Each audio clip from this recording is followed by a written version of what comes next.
الحمد لله رب العالمين ثم الصلاة والسلام على خاتم النبيين وسيد المرسلين والمبعوث رحمة للعالمين وعلى آله وصحبه أجمعين وبعد. أعوذ بالله من الشيطان الرجيم. بسم الله الرحمن الرحيم. وَإِن قَتَلْتُمْ نَفْسًا فَادَّارَأْتُمْ فِيهَا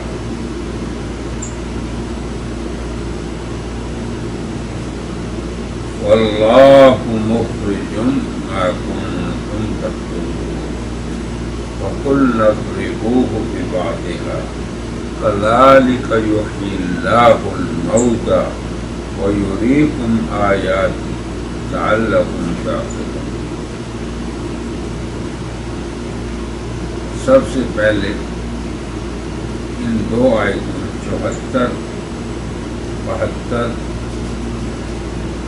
وَإِذْ قَتَلْتُمْ نَفْسًا فَادَّارَأْتُمْ فِيهَا، یہ آیت نمبر 72 ہے. دوسری ہے فَقُلْنَا اضْرِبُوهُ، یہ 73 ہے. تو ان دو آیتوں کے بارے میں درست تلفظ کی طرف ہم اشارہ کریں. تو یاد رکھیں اس کا آغاز ہو رہا ہے وَإِذْ ذال اِذ نہیں کہنا، قَتَلْتُمْ قاف نہیں کہنا، قتلتم یہ نہیں کہنا، نفساً فَدَّارَأْتُمْ یہ را کے بعد حمزہ ہے.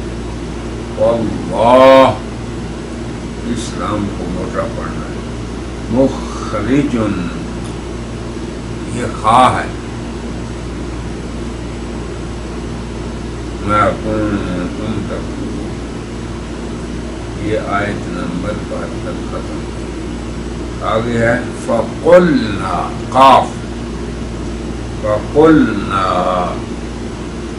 اب آگے جوڑیں فَقُلْنَا اضْرِبُوهُ بِبَعْضِهَا، یہ عین ہے، بعض نہیں کہنا. كَذَلِكَ ذال ہے، یحیی اللہ یا کے بعد ہا، یحیی اللہ. آگے ہے الموتى ویریکم آیاتہ. آگے ہے لعل نہیں کہنا، لعلکم تعقلون، عین قاف دونوں کا خیال رکھنا ہے. لعلکم تعقلون. اب اس کا آسان ترجمہ وَإِذْ قَتَلْتُمْ نَفْسًا، اور جب تم نے قتل کر دیا ایک جان کو، ایک شخص کو مار دیا. فَادَّارَأْتُمْ فِيهَا، پھر کیا ہوا؟ پھر اسے ایک دوسرے پر دھرنے لگے. تو اس نے مارا، فلاں نے مارا. آگے فرمایا اللہ نے وَاللَّهُ مُخْرِجٌ، اور اللہ تعالی نکالنے والا ہے کس کو؟ جو تم چھپاتے. تم لوگوں نے تو درست قاتل کا پتہ نہیں دیا، مگر اللہ نے نکال دیا. وہ کیسے؟ یہ دیکھیں آپ، جو پہلے قصہ آیا ہے چند آیات میں وَإِذْ قَالَ مُوسَىٰ لِقَوْمِهِ، وہ اصل میں متأخر ہے اور یہ آغاز ہے اس قصے کا. اللہ تعالیٰ کی حکمت دیکھیے، جہاں سے آغاز ہوا اس کو اللہ نے مؤخر کر دیا، پیچھے کر دیا. اور اس میں حکمت اہل تفسیر نے یہ لکھی ہے کہ حکمت یہ ہے کہ لوگ اسے قصہ نہ سمجھیں بلکہ درس عبرت بنائیں. تو تقدیم تاخیر میں یہ فائدہ ہوتا ہے قرآن حکیم میں بہت سی چیزیں جو وقوع ہونے میں، واقعہ ہونے میں پہلے ہوتی ہیں، مگر ذکر اللہ ان کا پیچھے کرتا ہے۔ اور غرض کیا ہوتی ہے کہ لوگ بجائے قصے کہانی کے اسے درس عبرت سمجھیں۔ اب انہوں نے کیا کیا کہ جب بنی اسرائیل میں ایک قتل ہو گیا، اس کی طرف بھی ہم نے پہلے اشارہ کیا تھا کہ وہ مالدار تھا یا وہ صاحب بنت تھا، اور دوسرا اس کا رشتہ دار اس کی بیٹی سے شادی چاہتا تھا، اور یا یہ کہ مالدار تھا تو اس نے لالچ میں آ کے کہ مجھے وراثت ملے گی اسے قتل کر دیا۔ تو یہ قصے کا آغاز ہے اس آیت میں، مگر اس سے پہلے جو ذکر ہوا وہ اس کے بعد واقعہ ہوا کہ اللہ نے موسیٰ علیہ السلام کو کہا کہ آپ انہیں یہ کہیں کہ یہ گائے کو ذبح کریں اور اس کے ایک ٹکڑے کو اس کے ساتھ ملا دیں، تو یہ زندہ ہو جائے گا اور پھر بتا دے گا کہ اس کا قاتل کون ہے۔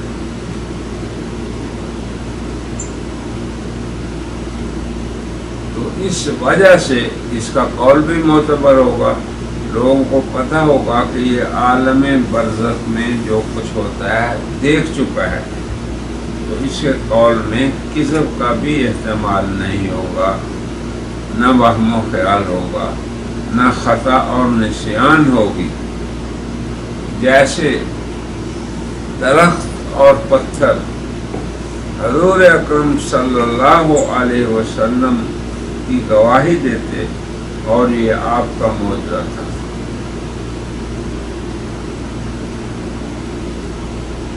اسی طرح مردہ کو زندہ ہو کر قاتل کا نام بتلانا یہ حضرت موسیٰ علیہ السلام کا معجزہ ہے جو اس میں بیان ہوا ہے۔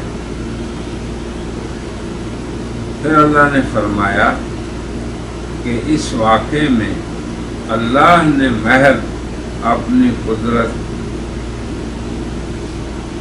عدل اور قصاص جاری کرنے کے لیے عارضی طور پر کیا کیا، تھوڑی دیر کے لیے ایک خاص شخص کو جو مردہ تھا اس کو زندہ کر دیا۔ پھر آگے فرمایا کذالک یحیی اللہ الموتى ویریکم آیاتہ، اللہ تعالیٰ اسی طرح مردوں کو زندہ کریں گے اور اپنی نشانیاں دکھاتے رہتے ہیں تاکہ تم سمجھو۔ تو اس طرح کے معجزات اور خوارق عادت اور عجائب قدرت اللہ جب ظاہر کرتا ہے تو بے عقلوں کا کام کیا ہے؟ یہ بڑی خوبصورت بات لکھی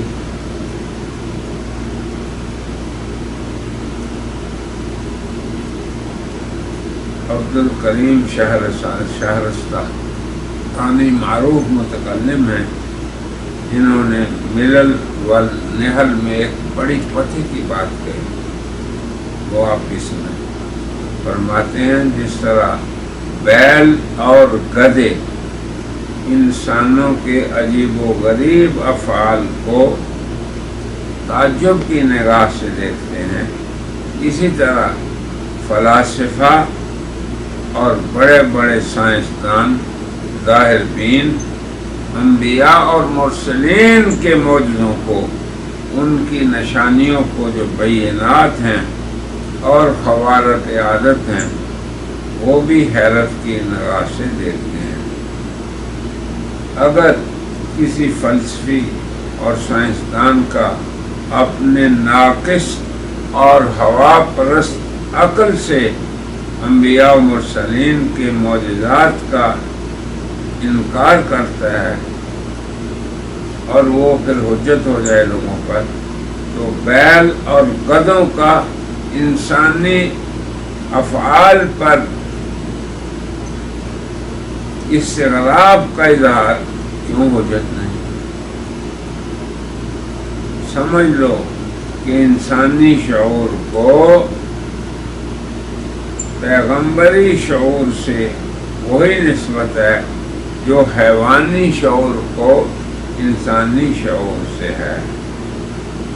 اللہ عجب نہیں کہ اتنی نسبت بھی نہ ہو، یعنی جو ظاہر بین فلاسفہ سائنسدان اللہ کے انبیاء کے معجزات کو استغراب کی نگاہ سے دیکھتے ہیں، قبول نہیں کرتے، ان کی مثال ان بیل اور گدھوں کی ہے جو انسانوں کے افعال کو استغراب کی نگاہ سے دیکھتے ہیں۔ اب پھر سنیے، جیسے پہلے بھی اشارہ کیا کہ اس آیت میں وَإِذْ قَتَلْتُمْ نَفْسًا اور فَقُلْنَا اضْرِبُوهَا 72 اور 73، اس آیت میں وہ مضمون مذکور ہے جسے مذکورہ بالا قصے کا ابتدائی حصہ کہا جاتا ہے، اور اس میں تقدیم و تاخیر کی وجہ یہ ہے کہ اگر قصے کو ترتیب سے بیان کیا جاتا تو یہ سمجھا جاتا کہ یہ صرف ایک قصہ ہے، ایک واقعہ ہے، مگر ترتیب کے بدلنے سے دو باتوں کی طرف اشارہ فرمایا اللہ نے۔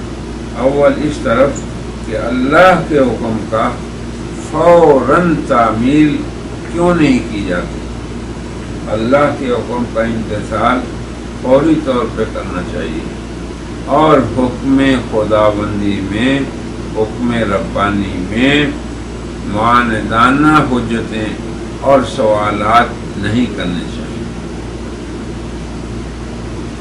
ایک صریح اور واضح حکم سن کر اس قسم کے گستاخانہ اور تعنت آمیز سوالات کرنا یہ بندوں کا کام نہیں، یہ ان لوگوں کا کام ہے جو اللہ کی وحی کے منکر ہیں، جو غیب کے منکر ہیں، جو ایمان بالغیب کو نہیں سمجھتے۔ پھر وَإِذْ قَتَلْتُمْ نَفْسًا میں اس طرف اشارہ فرمایا کہ تم نے اموال دنیا کے تمام میں ایک محترم نفس کو قتل کیا جو تمہارے لیے بے منزلہ باپ کے تھا، اس لیے کہ چچا بے منزلہ باپ کے ہی ہوتا ہے، جیسے حدیث میں آتا ہے۔ پھر اس کوشش میں پڑے کہ یہ بوجھ دوسروں کے سر لگا دیں۔ تو اب دیکھیے، جہاں تک اللہ تعالیٰ نے یہود کی عادات شنیعہ کا بیان فرمایا، اور وہ کیا تھی کہ احکام ربانی میں ہیلے کرنا، بہانے کرنا، جیسے کہ ہم نے پہلے بتایا مچھلیوں کے یوم السبت کو شکار کرنے۔ اب اللہ تعالیٰ اگلی آیات میں اپنا منشا بیان فرماتے ہیں کہ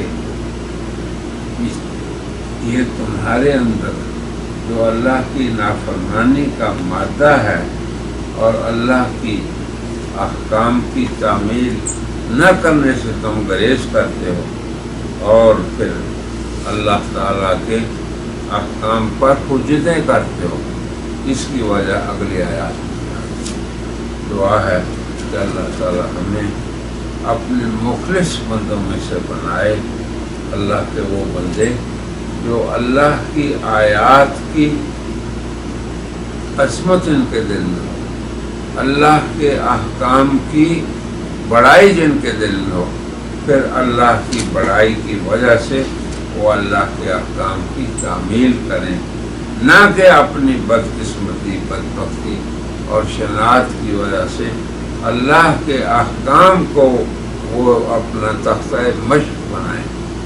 آپ خود دیکھ لیں کہ اس وقت دنیا میں کتنے بدقسمت انسان ایسے ہیں جو اللہ کے احکام کی بخوشی تعمیل کرتے ہیں، اور کتنے ایسے ہیں بدقسمت جو اللہ کے احکام کو تخصہ مشق بناتے ہیں۔ اللہ تعالی ہمیں اپنا فرما بردار، مخلص اور خالص بندہ بنائے، اور اپنے احکام کی عظمت اور ان کی تعمیر کی توفیق عطا فرمائے۔ وآخر دعوانا الحمد للہ رب العالمین۔